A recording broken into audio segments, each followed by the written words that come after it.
এক কলেজ পড়ুয়ার হাতে তৈরি দুর্গা পাড়ি দিচ্ছে কলকাতায়।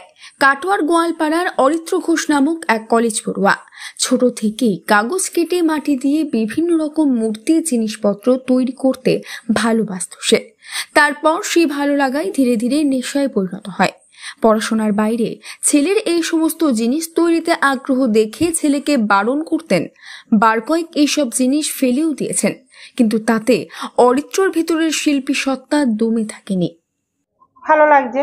আর ওকে এত বাধা দেওয়ার মধ্যেও ও ঠাকুরটা করেছে, সব ফেলে দিয়ে এসেছি, ভেঙে দিয়েছি, তাও আবার নিয়ে এসে সব একা লুকি লুকি সব করেছে।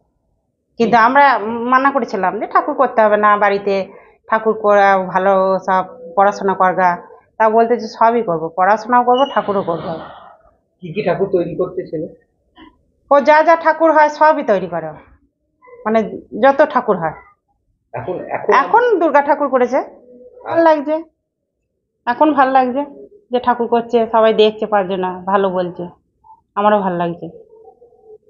ছোটবেলায় ও কিভাবে? ছোটবেলায় ওই মাটি নিয়ে আসতো, নিয়ে এসে ওই ঠাকুর দেখতে গিয়ে শিখে আসতো, দিয়ে ঠাকুর মাটি নিয়ে এসে মাটি নিয়ে এসে নিজে নিজে করতে লাগতো। যেমন তেমন করতো, আবার ভেঙে দিত, গঙ্গা জলে ফেল দিয়ে আসতো, ঘাটে গিয়ে আবার নিয়ে আসতো, নিয়ে এসে আবার করতো। করতে করতে এরকম ধারা নেশা ধরে গিয়েছ, ঠাকুর করবি। গত 3 বছর ধরে কাটোয়ার গোয়ালপাড়ার একটি বনেদি বাড়িতে বড় মূর্তির পাশে তার তৈরি ছোট মূর্তিও পুজো পেয়ে আসছে। গত বছর ওই মন্দিরেই তার তৈরি ছোট্ট মা দুর্গার মূর্তি দেখে তার নজর কাড়ে কলকাতার এক দম্পতির। তাই গত বছরই তাকে ওই রকম এক ছোট্ট মা দুর্গা মূর্তি তৈরির বরাত দেন তারা। দুর্গা ঠাকুর বলতে আমি প্রথম থেকে দুর্গা ঠাকুর তৈরি করা শিখি নাই। প্রথম এমনি হয়তো ছোট ছোট ঠাকুর, এমনি মাটির কাজ যেগুলো রঙের হয় না, সেরকম শিখেছি। প্রায় ক্লাস যখন 2-3 এরকম পড়ি, সেরকম তখন থেকে শিখেছি।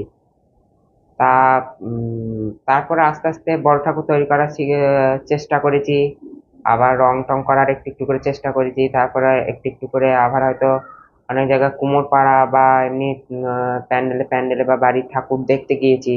সেখানে গিয়ে তোমার ঠাকুর সব রং টং করা, কিরকম কি ভঙ্গিমা তৈরি হয়, সেগুলো দেখেছি। দেখে আরো বাড়ি এসে করার চেষ্টা করেছি। সেই হিসেবে দেখে দেখে বা নিজের চেষ্টাতে প্রতিমা তৈরি করা শিখেছি। কি কি তৈরি করেছে এখন অব্দি? কার্তিক, সরস্বতী, লক্ষ্মী, দুর্গা, গণেশ, কালী, এগুলো তৈরি করেছি। যে দুর্গা কোথায় যাবে? এই দুর্গা একটি যাবে কলকাতায় এবারে, আর একটি আমাদের কাটোয়া গোয়ালপাড়াতে পুজো বাড়িতে পুজো হবে। তৈরি করা একটা শখ হিসেবে তৈরি করা। আর এই আঁকাতে এমনি আঁকা শিখে যে আঁকাতে সব ঠাকুরের নানা রকম ওখানেও আঁকা থাকে, সেই আঁকা দেখে করে একটা স্ট্রাকচার হিসেবে তৈরি করার চেষ্টা করেছিলাম। সেই হিসেবে এখন একটা নেশা হিসেবে ধরে গিয়েছে ঠাকুর তৈরি করাটা।